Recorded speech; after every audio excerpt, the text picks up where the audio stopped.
নমস্কার বন্ধুরা, আমি সুতপা। লাড্ডু গোপাল লাইফস্টাইল চ্যানেলে আপনাদের সবাইকে স্বাগত জানাই। আপনারা সকলে ভালো আছেন তো? অবশ্যই কমেন্ট করে জানাবেন। আমরা কিন্তু বেশ ভালোই আছি বন্ধুরা। আমি প্রতি সোমবারে সহজ সরল ঘরোয়া পদ্ধতিতে কিভাবে পূজা করি সেই পূজাই আমি শেয়ার করছি এই ভিডিওর মাধ্যমে। আর আপনাদের সুন্দর সুন্দর কমেন্টেরও আমি অবশ্যই উত্তর দিয়ে দেবো বন্ধুরা। আর আমি এরকম করে সোমবার, বৃহস্পতিবার এই বাজার থেকে ধরুন একটু ফুলের মালা, একটু বেলপাতা, একটু দূর্বা, এগুলো একটু আনা হয়। বৃহস্পতিবার দিনে যেমন আমসরা, তারপরে আপনার কলা, এগুলো সব আনা হয়, বেলপাতা, দূর্বা। আর এরকমভাবেই আমি পূজা করে থাকি। আর বাকি তো আমার ছাদ বাগানের ফুল আপনারা দেখেছেন।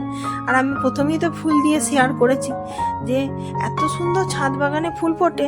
তবে আমার একটা বিশেষ একটা গাছ নেই, 12-14টা মতো গাছ আছে। আর যে অনেক গাছ সেরকম নেই।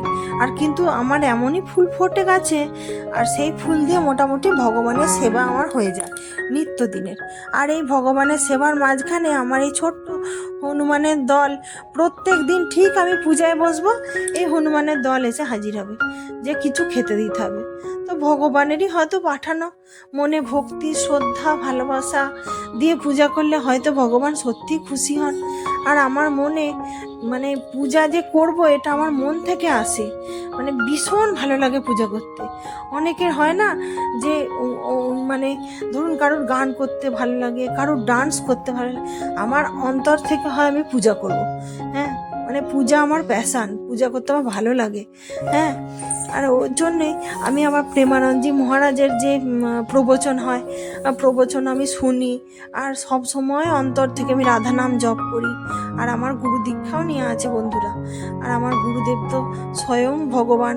তো কি বলবো, গুরুদেবই তো ভগবান হন, ব্রহ্মা বিষ্ণু মহেশ্বর। আমি সেই রূপে গুরুদেবকেও পূজা করি বন্ধুরা।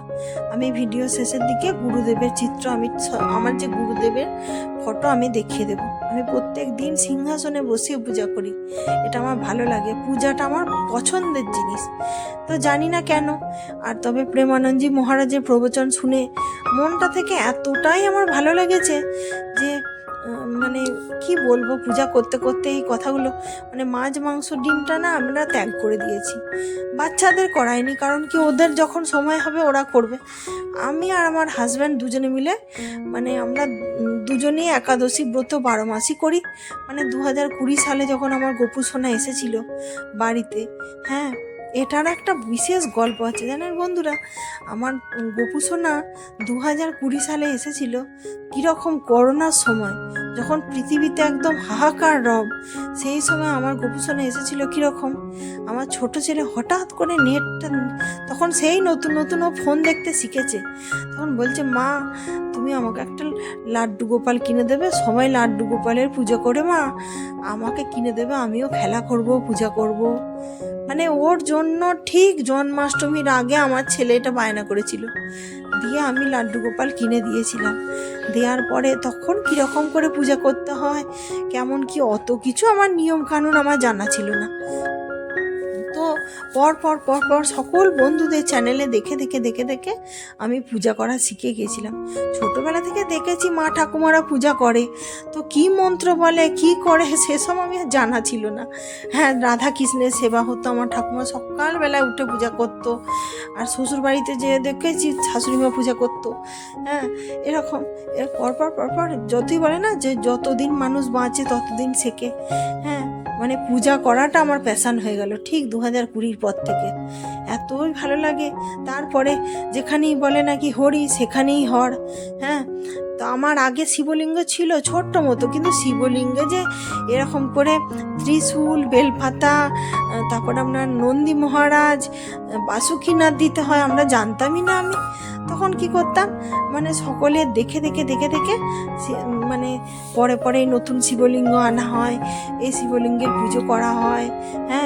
আর আমি কোনো ব্রাহ্মণ দিয়ে প্রতিষ্ঠাও করিনি। আমি লোকের মানে অন্য বন্ধুদের ভিডিও দেখে কেমন করে করতে হয় সেইভাবে আমি শিবলিঙ্গের প্রতিষ্ঠা করেছিলাম। আমার গোপুকে আমি ব্রাহ্মণ দিয়ে পূজা করিয়ে প্রতিষ্ঠা করিনি। আমার অন্তর মন থেকে শুদ্ধিকরণ থেকে আমার গোপুসোনার পূজা আমি করেছিলাম। হ্যাঁ, আর প্রত্যেক দিন বন্ধুরা আমি গীতা পাঠ করি, মানে এটা আমার ভালো লাগে। আর সব বলে না যে মন থেকে যেটা ভালো লাগে সেটাই তুমি করো, আমার মন থেকেই পছন্দ যে আমি একটু পূজা পাঠ করব। আর এই যে এত ফুল দেখছেন বন্ধুরা, প্রায়টাই আমার গাছের ফুল। হ্যাঁ, এখনও আমার গাছে গাঁদা ফুল ফুটছে, এত ভালো লাগে দেখতে।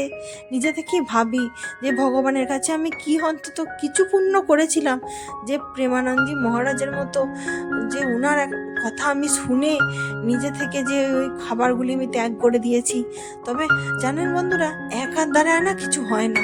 দেখবেন স্বামী স্ত্রী যদি একসঙ্গে হই না, ওইটার থেকে বড় আর কিছু হয় না। স্বামী স্ত্রী একসঙ্গে আমরা ডিসাইড করলাম যে না, গোপুসোনার পূজা করছি তো আমরা ছেড়েই দেবো। গোপুসোনার জন্য আমরা এটুকুনি ত্যাগ করেছি, তো ত্যাগ করে ভালো করিনি বন্ধুরা। আর আমি যে প্রত্যেক দিনের পূজাতে যে ভোগ দিই, আমি কোনো দিন অন্য কোনো দেবদেবীর উদ্দেশ্যে প্রথমে ভোগ দিই না। আমি প্রথম ভোগ চড়াই আমার গোপুর কাছে। গোপুকে বলি আমার গুরুমন্ত্র জপ করতে করতে গোপুসোনাকে ভোগ দিই, দিয়ে সেই ভোগটাকে বলি যে ভগবান তুমি গ্রহণ করো, আর তোমার প্রসাদ সকল দেবদেবী গ্রহণ করবে। আর আমার বাপের বাড়িতেও দেখেছি, আমার শ্বশুর বাড়িতে দেখেছি, একটাই প্লেটে ভোগ নিবেদন করা হয়। আমরা সেই হিসাব করেই করে থাকি। যদি আপনাদের কিছু বলার থাকে, কিছু জানার থাকে, অবশ্যই আমাকে কমেন্টে জানাবেন বন্ধুরা। তো আজকের মতো আসি। যদি ভালো ভালো কমেন্ট করেন, পরের ভিডিওতে আপনাদের কমেন্ট অবশ্যই আমি পড়ব। আপনারা আরতি উপভোগ করতে থাকুন। আজকের মতো আসি বন্ধুরা।